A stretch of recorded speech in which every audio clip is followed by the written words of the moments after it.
계용묵의 병풍에 그린 달기. 사흘이면 끝을 내던 이 굵은 넉새 삼배 한 피를 나흘째나 짜는데도 끝은 안 났다.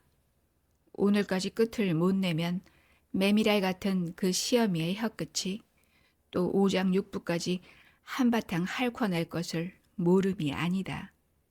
손에 붙지 않는 배라 하는 수가 없다.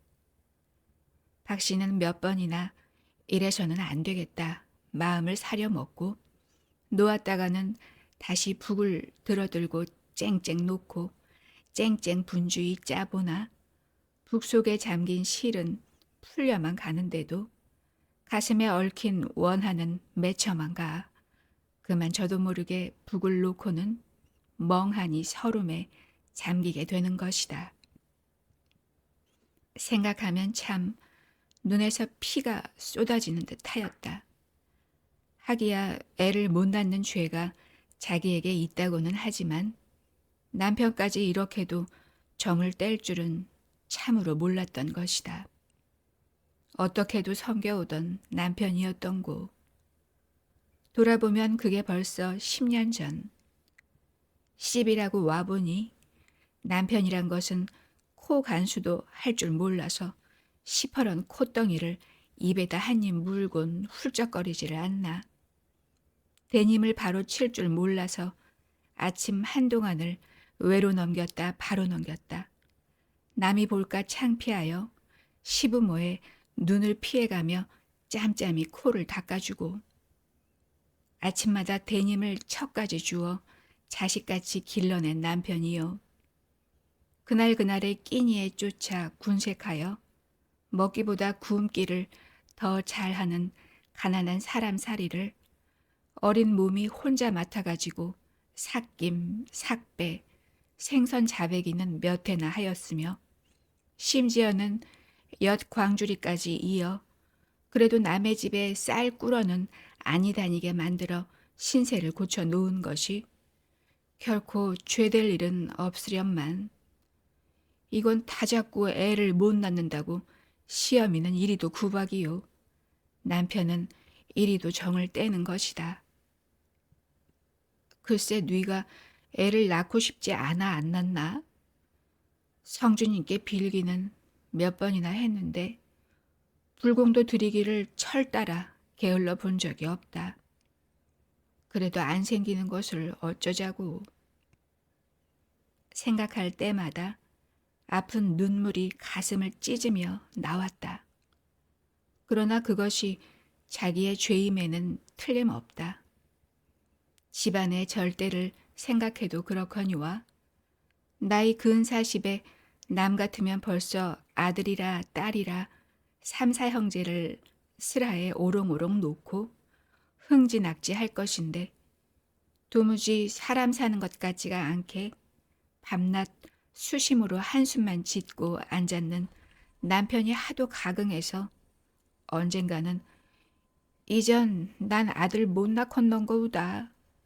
첩이라도 얻어보구래 하니 글쎄 첩을 얻으면 집안이 편안하야디. 그러면 님젤에 더 불쌍하디 않겠음마? 이렇게 자기를 위하여 자제까지 하다 얻은 그러한 첩이다. 그렇게 얻은 첩에게 이제 남편은 빠졌다. 처음에는 그래도 며칠 만에 한 번씩은 자기 방에도 들어와 잘 줄을 알더니 이 봄을 잡으면서는 그림자도 얼른 하지 않는다. 이것이 무엇을 말하는 것일꼬. 시어미야 아무리 구박을 주어도 남편의 정만 있으면 살지 하고 한뜻같이 그 시어미를 섬겨왔고 남편은 또 어머니를 글타고 자기 편을 들어왔다. 그러나 이젠 남편마저 어머니 편이다. 누굴 믿고 살아야 하나. 아묵해서도 첩년보다 자기가 시퍼런 아들을 하나 먼저 낳아 가시돋친 시어미의 혀끝을 다듬고 첩년에게 빼앗긴 남편의 정을 온통 끌어다 평화로운 가정을 만들어 놓아야 할 텐데. 그래서 어디 선달래 구세나 한 번 더 가서 애를 빌어보리라. 총알같이 별러 왔으나 그것도 이무롭지 못하다. 어제도 군 이야기를 했다가 퉁바리를 썼다. 그러나 오늘 밤까지 굿은 끝나고 만다. 아무리 생각해도 욕이 무섭다고 이 좋은 기회를 놓치기는 차마 아깝다. 박 씨는 다시 잡았던 북을 놓고 배트를 내려 건넌방으로 건너갔다. 한 번 더 시어미의 의향을 품해보자는 것이다. 오마니, 아무래도 굿에 가보야 가시오. 시어미는 들었는지 말았는지 머리를 숙인 그대로 겼던 꾸리만 그저 겨를 뿐이다. 그래도 알갔소. 선왕님이 복을 줄띠. 아니 인연이 요즘엔 바람이 났나 보더라. 짤에는 배는 안 짜고 날마다 먼 산만 멍하니 바라보고 앉았더니 글쎄 무슨 일을 내구야 말디. 시퍼렇게 젊은 년이 가랑이를 벌리고 서나더리 우글부글하는 굿구경을 간다. 과하다. 가슴이 미어지는 듯하다. 이렇게도 말을 할 수가 있나? 분한 생각을 하면 마주 대항을 하여 될 대로 되라 가슴속에 국인 분을 풀어도 보고 싶었으나 시어미의 말대답을 며느리 된 도리에 받는 수가 없다. 아이고 오마니, 거 무슨 말씀이요. 그래도 내 몸에 자식이 나야 안 돼갔소.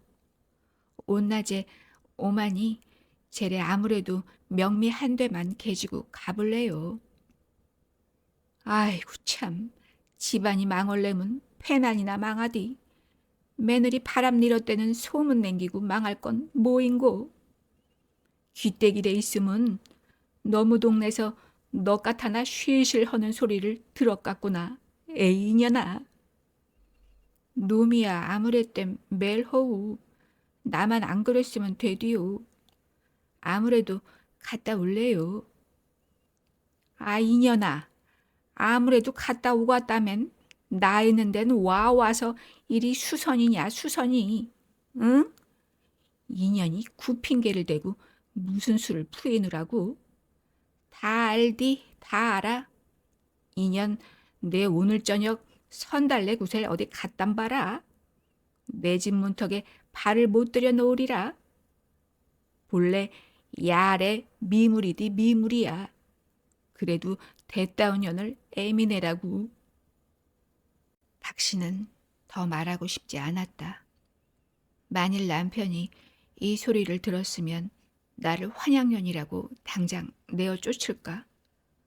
아니 아무리 정은 첨년에게 갈렸다고 하더라도 10여 년을 같이 살던 내 마음을 몰라줄 리는 없을 거야. 그 입에 담지 못할 험담으로 나를 집어먹으려는 그 입놀림을 남편이야 마뜩해 고지 들으리. 박 씨는 도리어 남편이 이 소리를 좀 들었다면 오히려 속이 시원할 것 같다. 아무리 무린정한 사람이기로 애매한 누명을 뒤집어 쓰는 이 나를 보고 짐승이 아닌 다음에야 내 이 터져오는 가슴을 마음으로라도 어루만져는 주겠지 하니 남편이 그립기 그지없다. 장에서 돌아오기만 하면 이런 소리를 반반히 외어 바치고 가슴 속에 서린 분을 풀어보고 싶다. 그래서 남편이 내 맘을 알아만 준다면 명미도 아니 줄 리 없을 것이니. 생각을 하며 박 씨는 가슴에 넘쳐 흐르는 울분을 삼키고 다시 배틀로 돌아왔다. 참으려야 참을 수 없는 눈물이 가슴을 핥히기 시작한다. 마음 놓고 실컷 울기나 하면 분이 풀릴까. 참기도 어려웠으나 참으려고도 아니하고 그냥 울다 보니 뱃바닥 위에는 어느새 벌써 은하수같이 기다란 해그림자가 꼬리를 길게 달고 가로누웠다. 뱃바닥 위에 해 그림자가 가로 누우면 또 저녁을 지어야 하는 것이다. 박씨는 치마폭을 걷어들어 눈물을 씻고 일어섰다. 저녁을 먹고 나서도 남편은 돌아오지 않는다. 이제나 돌아오려나 문 밖에 나서니 은은히 들려오는 선달래 굿소리. 둥둥둥둥둥둥 둥둥둥둥둥둥 한참 흥에 겨워 치는 장구 소리다. 이 소리에 박씨의 마음은 더욱 초조하다. 그래도 달려가기만 하면 신령님은 복을 한아름 칵 안겨줄 것 같다. 아이, 그이가 오늘은 또 속상하는 김에 술을 잡수셨나 보지. 들락날락 기다리나 어둠이 짙어가는데도 돌아오는 기척이 없다. 박씨는 안타까웠다. 어둠은 점점 짙어가는데 그러다 굿이 끝나면 하는 생각은 그대로 참지를 못하게 했다. 아이를 못 낳는 한 그러지 않으면 시어미의 그 욕을 면해볼 도리가 있을까? 시어미 눈이야 얼마든지 피해갈 수 있을 것이나 시어미의 치마끈에 매달린 고방문 쇠를 어찌할 수 없음에 복을 빌 명미를 낼 수 없음이 잠옷 근심일 따름이다. 그러나 그렇다고 또한 이 밤을 그대로 보낼 수는 없다. 생각다 못하여 박씨는 애지중지 농 밑에 간직해 두었던 은바늘 통을 뒤져냈다. 이것은 어머니가 씹을 때 누리게도 못해주는데 이것이나 하나 해줘야 된다고 옥수수 연말을 팔아서 만들어주던 것으로 자기의 세간에 있어선 다만 하나의 보물이었다. 그러나 박씨는 이제 자식을 빌려가는 명미의 미천으로 그것을 팔자는 것이다. 바늘통을 뒤져들은 박씨는 한 점의 미련도 없이 그것을 들고 동구 앞 주막집 또쟁이 늙은이를 찾아가 일금 2원에 팔아서 잎살 한 돼, 백지 2장을 사들고 부랴부랴 선달래 구터로 달려갔다. 굿은 한창이었다. 사내, 계집, 어린이, 큰애, 늙은이, 젊은이 할 것 없이 동네 사람들은 거의가 다 모인 성 쉽게 마당으로 하나 터질 듯 둘러섰다. 보니 그 앞에선 떡이라 고기라 질비하게 차려놓은 상을 좌우로 놓고 남색 쾌자에 흰 고가를 쓴 무당이 장구에 맞추어 흥겨운 춤이 벌어져 있다. 박씨는 선달래 마누라에게 온 뜻을 말하고 놋발이 2개를 얻어 담뿍담뿍 쌀을 담아 정하게 백지를 깔고 굿상 위에 받쳐 놓았다. 복을 빌러 온 사람은 박씨 자기만이 아니었다. 남편이 알아서 묵구리를 온 색시, 자손들을 잘 살게 해달라 공을 들이러 온 늙은이, 소를 잃고 점을 치러 온 사내, 무어라 꼽을 수 없이 수두룩하다.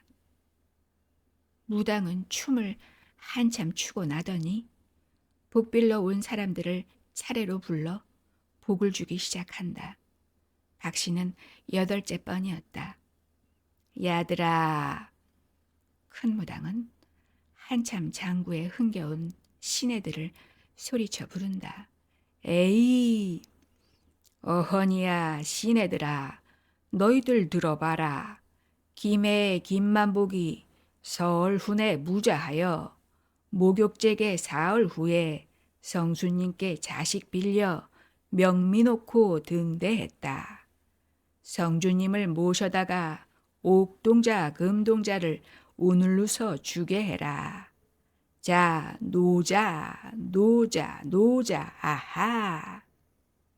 큰 무당은 다시 팔을 벌려 춤을 을씬을씬 추기 시작하니 시내들은 또 엉덩춤에 장구다. 둥둥 둥둥 둥둥둥 둥둥 둥둥 둥둥둥. 큰 무당은 한참이나 춤을 추고 나더니 박씨를 불러 자기가 입었던 쾌자를 벗어 입히고 고가를 씌운다. 박씨는 잠옷 그것이 사람 많은 가운데서 부끄러운 노릇이나 그것을 가릴 차비가 아니다. 무당이 시키는 대로 정성껏 받지 않으면 안 된다. 그러나 다만 한 가지 근심은 추어보지 못한 춤이라 어떻게 팔을 벌리고 다리를 놀려야 할지 알 수 없는 것이요. 그것이 서툴러서 무사람들이 웃음거리가 되면 하는 것이 순간 낯을 불키었으나 자식을 비는 춤이여니 하면 저도 모르게 온 정신이 춤에만 쏠려들었다. 성주님 오셨나이까? 김에 김만 보기 임전에 자식 빌려가노이다. 금동자를 주소서. 금동자를 주옵소서. 야들아 시내들아 자 때려라. 노자 조자. 에이. 큰 무당의 호령에 시내들은 또 일제히 받으며 춤장구를 울린다. 쿵. 박씨는 한 팔을 들었다. 쿵, 쿵, 쿵더쿵. 장구 소리에 맞추어 박씨의 팔은 올라가고 내려오고 처음 그 한 팔을 들기가 힘이 들었지 들고 나니 아무것도 아니다. 들었다 놓았다 춤도 아주 곱다. 얼마 동안을 추고 난 뒤 큰 무당은 또 시내들을 불러 장구 소리를 멈추게 하고 박씨를 붙들어 쾌자와 고가를 벗긴 다음 명미바리에 쌀을 한 줌 집어내어 공중으로 올려 던졌다. 다시 그것을 잡아가지고는 그것이 쌍이 맞나 안 맞나를 검사하여 안 맞으면 버리고 맞으면 박씨를 준다.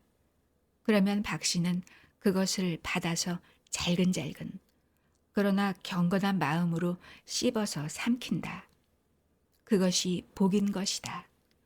무당은 그 쌍이 맞는 쌀알이 박씨의 나이와 같이 될 때까지 몇 차례를 거듭하고 나더니 어허니야 어허니야. 큰 무당은 춤을 얼씬얼씬 추며 성주님이 김해 김만복이 무자하사 전복 디복 다 주시다. 36~5쌍이 다 맞아떨어졌다. 옥동자 금동자가 머지않아 생기리라. 성주님을 박대 마라. 선왕님을 박대 마라. 야 박씨야 하더니 구상 위에 괴어놓았던 흰떡 한 개를 박씨의 치마를 벌릴에서 집어넣는다. 이건 금동자니라. 또 한 개를 집어넣고 이건 옥동자니라. 그리고 나서 냉큼냉큼 3개를 연거푸 집어두며 옥동자, 금동자, 오형제를 두었더라. 이복받아 성주님께 물러주고 성공을 드려라. 아하. 하니 박씨는 받은 떡을 떨어질세라 조심히 치마 위를 둘러싸 안고 대문으로 빠져 집으로 돌아왔다. 그리고는 무당이 가르친 대로 뒤란 밤나무 밑 구석 오쟁이에 싸고 온 떡을 정성스레 하나하나 집어넣고 공손히 읍을 하여 허리를 굽혀 절을 하였다. 성주님, 아무개도 자식을 낳게 해 줍소사. 또 한 번 절을 하고 나서 시어머니 마음을 고쳐 줍소사. 또 절을 한 다음 남편을 제 방으로 건너오게 해 줍소사. 그리고 또 한 번 절을 하고는 조심조심 물러나 뒤란을 돌아왔다. 변씨의 방에는 불빛이 익은 꽈리처럼 지지울리게 창을 비친다. 남편이 장에서 돌아왔나 가만가만히 문 앞으로 걸어가 엿들으니 사람이 없는 듯이 방 안은 고요한데 남편의 고무신도 변씨의 그것과 같이 가지런히 토방 위에 놓여 있다. 돌아오기는 왔다. 그러나 아직 잘 때는 아닌데 왜 이리 조용할꼬? 헤어진 창 틈으로 가만히 엿보니 남편은 술이 취한 양 아랫목에 번듯이 누웠고 변씨만이 등잔 앞에 펄짝이 앉아 남편의 해진 양말 뒤축을 꿰매고 있다. 박 씨는 전에 달리 남편이 더욱 그리웠다. 행여나 오늘 밤은 제 방으로 건너와 주무시지 않으시려나. 자기의 돌아온 뜻을 알리려고 아까 어둡도록 안 돌아오시더니 언제 돌아오셨나? 하며 발칵 열었다. 그러나 남편은 세상 모르게 잠에 취했고 변씨가 한번 힐끗 마주 쳐다보더니 아니 이 밤중에 함자 어딜 갔더랬소? 가시가 숨은 말을 그저 한번 던질 뿐 눈은 다시 양말 뒤축으로 떨어진다. 남편이 그리운 생각을 하면 그 옆에라도 좀 앉았다 나오고 싶었으나 눈에 가시같이 변씨가 거슬린다. 술을 또 잡디? 박 씨는 남편의 얼굴을 한번 들여다보고는 돌아나와 자기 방으로 건너왔다.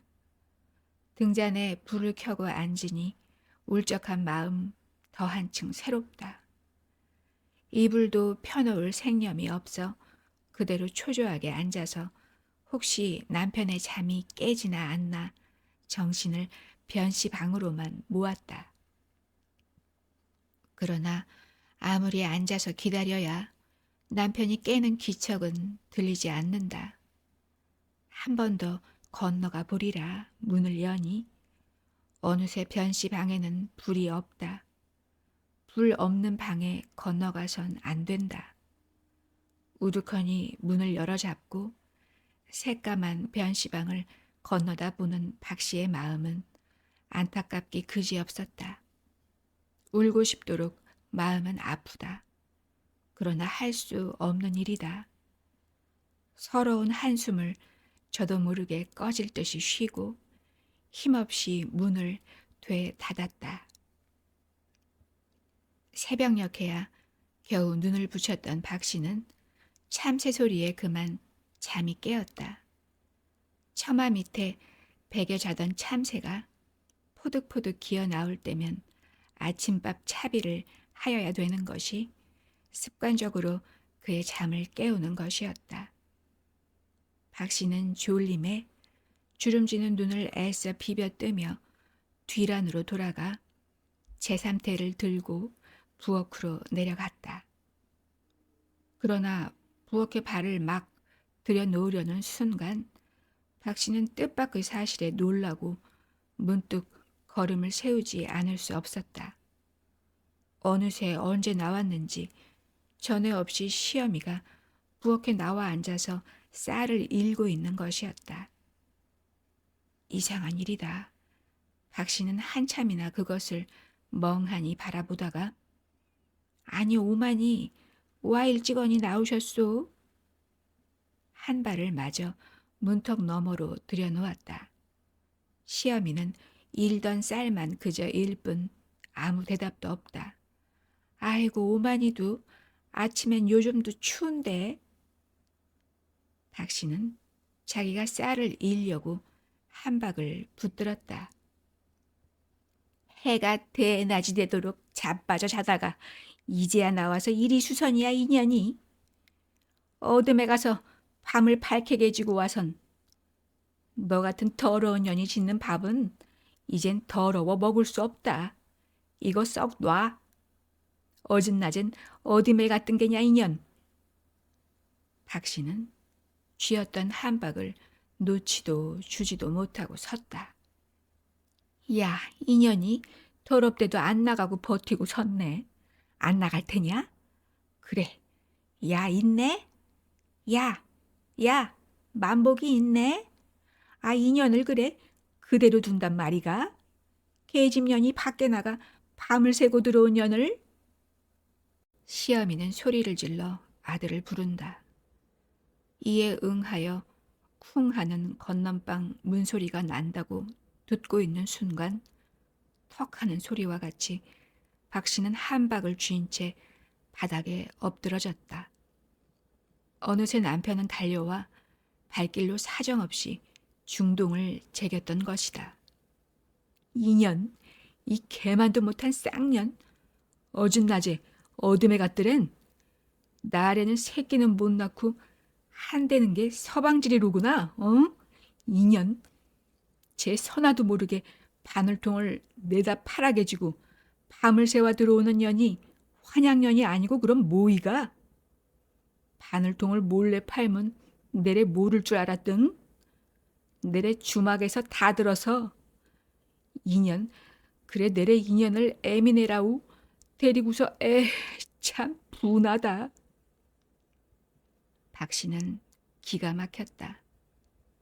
정은 변씨한테 빼앗겼다 하더라도 그래도 어디론지 한껏 믿고 있던 남편의 입에서 이런 말이 나올 줄은 참으로 몰랐다. 아무리 시어미가 불어넣었기로서니 밉지만 않다면야 이런 행동까지는 차마 없었을 것이다. 분한 생각을 하면 이 자리에서 죽더라도 같이 맞싸워 보고 싶었으나 그래도 남편이다. 그래서는 안 된다. 아니 여보, 이게 무슨 일이요? 난 당신이 이렇게 내 속을 몰라줄 줄은 몰랐수다래. 굿이 어긋나지 꺼지래기 당신은 당에 가서 오시지 않고 해서 거길 갔다가 이내 와서 잤는데 뭘 그루? 박씨는 아무렇지도 않다는 듯이 치마를 털고 일어서 청백한 나를 좀 보아달라는 듯이 남편의 턱 아래로 기어들었다. 이전 내까진 쌍년 소린 100번 해도 고지 안 듣겠다. 이 쌍년 같으니 썩게나 나가라. 그 억센 손이 끌채를 덥석 감아주는가 하니 사정없이 흔들며 끌어낸다. 인연, 다시 내 집에 발길을 또 들여놓아라. 어디 가서 뒤지든지 도와오는 놈하고 맞붙어 살든지 내 집엔 다시 못 들어오리라. 휙 잡아 둘러 놓으니 박씨는 넘어지지 않으려고 비칠비칠 힘을 주다 못해 개바자굽에 번듯이 나가 자빠진다. 박씨는 다시 일어나고 싶지도 않았다. 그냥 그 자리에서 죽고 싶었다. 남편에게까지 이 더러운 누명을 쓰고 살아서는 무엇하나 차라리 죽는 것이 편하리라. 그러나 목숨을 임의로 하는 수가 있나? 죽지 못할 바엔 남이 볼까 창피하다. 박씨는 일어났다. 그러나 대문은 걸렸다. 갈 데가 없다. 갑자기 몰렸던 서름이 물에 밀리는 모래처럼 터져 나왔다. 친정이나 있으면 남같이 어머니나 찾아가지 않겠나. 아버지의 뒤를 쫓아 어머니마저 돌아가신 지 오래다. 박씨는 생각다 못해 이 집에서 학대를 받고 붙어 사느니보다는 어디로든지 가는 것이 차라리 편하리라. 가다가 죽으면 죽고 살면 살고 아무리 계집이기로 제 몸 하나야 치지 못하리.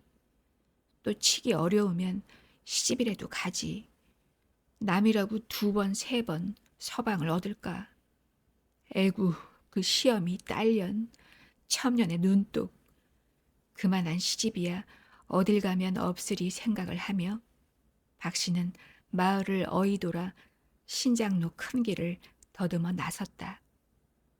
하지만 무슨 미련이 뒤에 남았는지 차마 발길이 앞으로 내달아지지 않았다. 한 발걸음, 2발걸음 촌중을 살펴보고 그리고 자기의 집을 찾아내고는 눈물을 흘렸다. 그런데다 방향조차 없는 길이라 가다가는 산모퉁이에 힘없이 주저앉아 한숨을 짓다가는 다시 일어서 걷고 걷다가는 또 쉬고 하기를 몇 번이나 반복을 하다가 이윽고 해는 저물어 색시적에 같이 엿장수를 다니던 조씨라는 엿장수 늙은이의 집을 찾아 들어가 그날 밤을 쉬기로 하고 저녁을 얻어먹었다. 그러나 먹고 누워서 피곤을 풀며 가만히 생각해 보니 자기가 이까지 떠나온 것이 10번 잘못 같게만 생각되었다. 비록 갈 데는 없으되 어디나 가서 자리를 잡고 정을 붙이면 못 살 것은 아니지만 아무리 악한 시험이요 이해 없는 남편이라 하더라도 이미 자기는 그 집 사람이었다. 어떠한 고초가 몸에 매질을 하더라도 그것을 무릅쓰고 그 집을 바로 세워 나가야 할 것이 자기의 반드시 하여야 할 의무요 짊어진 책임 같았다. 욕하면 먹고 때리면 맞자. 욕도 매도 다 참으면 그만이 아닌가. 내가 왜 그 집 대문을 떠나 시퍼렇게 젊은 년이 네 집이라고 이 늙은이네 집에서 자려고 할까. 그만 것을 참지 못하여 마음을 달리 먹고 떠나온 것이 여간 마음에 뉘우쳐지는 것이 아니다. 병풍에 그린 닭이 회를 치고 우는 한이 있다 하더라도 나는 그 집은 못 떠나야 옳다. 죽어도 그 집에서 죽고 살아도 그 집에서 살아야 할 몸이다. 박씨는 다시 발길을 돌렸다. 이미 어둡기 시작한 날이라 20리나 걸어야 할 밤길이 저기 근심되었으나 가다가 죽는 한이 있다 하더라도 아니 돌아설 수가 없었다. 아득한 밤길을 헤엄이나 치듯 갈팡질팡 어릅스러 마을 앞까지 이르렀을 때는 밤은 이미 자정에 가까웠으리라. 고요한 정적에 잠겼는데 이따금 개소리만이 건건하고 건너산에 반향을 일으킨다. 박씨는 요행히 주막집에 불이 켜 있는 것을 보고 달려가 아직 주머니 귀에 남아있는 바늘통을 판 미천으로 양초 2자루, 백지 5장을 사들고 우선 뒷산 선앙당으로 올라갔다. 자기의 지금까지의 그 잘못을 선앙님께 뉘우쳐 보자는 것이다. 초에다 불을 켜서 선앙님의 앞에 가지런히 한 쌍을 꽂아 놓고 공손히 읍을 하고 서서 오늘 하루에 지난 일을 눈물을 흘리며 뉘우쳤다. 그리고 시어미의 마음을 고쳐달라 빌고 남편을 이해시켜달라 빈 다음 아무렇게서도 자손을 보게 하여 남편의 그 수심을 하루바삐 풀게 해주고 집안의 대를 이뤄달라 간곡히 빌었다. 그리고 다시 절을 하고 나서 백지 5장을 연거푸 소지를 올렸다. 그런 다음 집으로 발길을 돌리며 내려다보니 남편의 방에도 시어미의 방에도 아직 불은 빨갛게 켜져 있는데 오직 자기의 방만이 홀로 어둠에 쌓여서 어서 주인이 돌아와 밝혀주기를 기다리는 듯 하였다. 박씨는 불빛을 향하여 걸음을 재촉했다. 개 짖는 소리가 사탁 아래 또 들린다.